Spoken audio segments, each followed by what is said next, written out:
સુરત શહેર ક્રાઇમ બ્રાન્ચની ટીમે બાતમીને આધારે ડિંડોલી વિસ્તારમાંથી કુખ્યાત પ્રવીણ રાવત ગેંગનો સભ્યને પિસ્તોલ સાથે ઝડપી પાડ્યો હતો।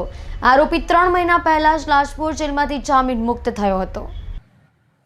કુખ્યાત પ્રવીણ રાવત ગેંગના સાગરીત રીઢો આરોપી ડિંડોલી ખાતેથી પિસ્તોલ સાથે પકડાયો હતો। આરોપી ઉપર ટિયા દલાઈ ગમે ત્યારે હુમલો કરી શકે તેવી શંકાએ તે પિસ્તોલ લઈને ફરતો હતો।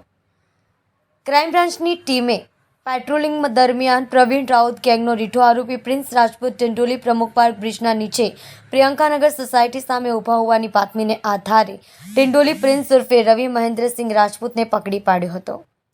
આરોપીના કબજામાંથી એક પિસ્તોલ, 2 કાર્ટ્રીજ મળી આવતા કબજે લેવાયા હતા।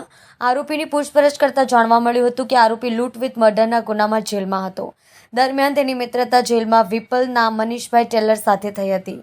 પ્રિન્સ 3 મહિના પહેલા જામીન ઉપર બહાર આવ્યો હતો, જેને જેલના મિત્ર વિપલ ટેલરની પાસેથી આ પિસ્તોલ 1.5 મહિના પહેલા લીધી હતી। પાંડેસરા વિસ્તારમાં રહેતા ટિયા દલાઈ નામના વ્યક્તિ સાથે તેની દુશ્મની ચાલે છે। ટિયા દલાઈ ગમે ત્યારે તેની ઉપર હુમલો કરે તેવો ડર હોવાથી પિસ્તોલ સાથે લઈને ફરતો હતો।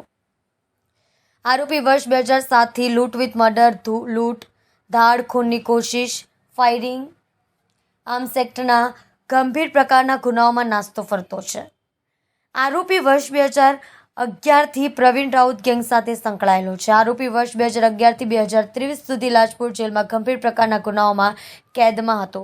3 મહિના પહેલા જામીન મુક્ત થયો હતો। આરોપી સામે કડોદરામાં પૂણા પોલીસ સ્ટેશનમાં, બારડોલી, પાંડેસરા, ઉત્તર પ્રદેશના ગાજીપુરા, કરંડા પોલીસ સ્ટેશન અને બરોડા કારેલીબાગ પોલીસ સ્ટેશનમાં મળીને કુલ 9 જેટલા ગુનાઓ દાખલ